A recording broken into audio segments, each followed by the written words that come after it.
কুমিল্লার সাবেক সংসদ সদস্য বাহাউদ্দিন বাহার এবং তার মেয়ে কুমিল্লা সিটি কর্পোরেশনের সাবেক মেয়র তাহসিন বাহার সূচনা ভারতে চলে যান। বর্তমানে বাবা মেয়ে কলকাতায় এক রাজনৈতিক নেতার আশ্রয় রয়েছেন, তবে কখন কিভাবে কোন পথে তারা সেখানে গেলেন তা নিয়ে ব্যাপক আলোচনা সমালোচনা হয়। জানা যায় সূচনা 29 আগস্ট রাতে ভারতে চলে যান। তার খোঁজ পাওয়া না গেলেও সামাজিক যোগাযোগ মাধ্যম ফেসবুকে তিনি সক্রিয় আছেন। 25 সেপ্টেম্বর থেকে ফেসবুকে ফুঁসে উঠেছেন তিনি।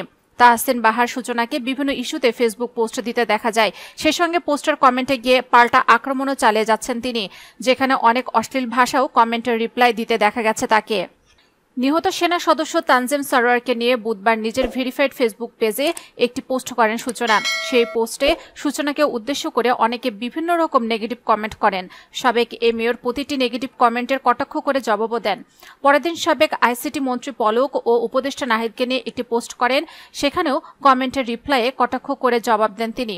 পলক ও নাহিদকে নিয়ে পোস্টে সূচনা লিখেছেন, যুগে যুগে পলকেরা নাহিদ হয়ে ফিরে আসে। সে ক্যাপশনকে উদ্দেশ্য করে এক নেটিজেন লিখেন, পলক জানি কার নেতা আসিল আপু। সে কমেন্টের জবাবে সূচনা লেখেন, অন্তত আমার না। গুজব চলাকালীনও আমি সাইবার সিকিউরিটি নিয়ে ওনার পেজে সরাসরি কমেন্ট করেছি।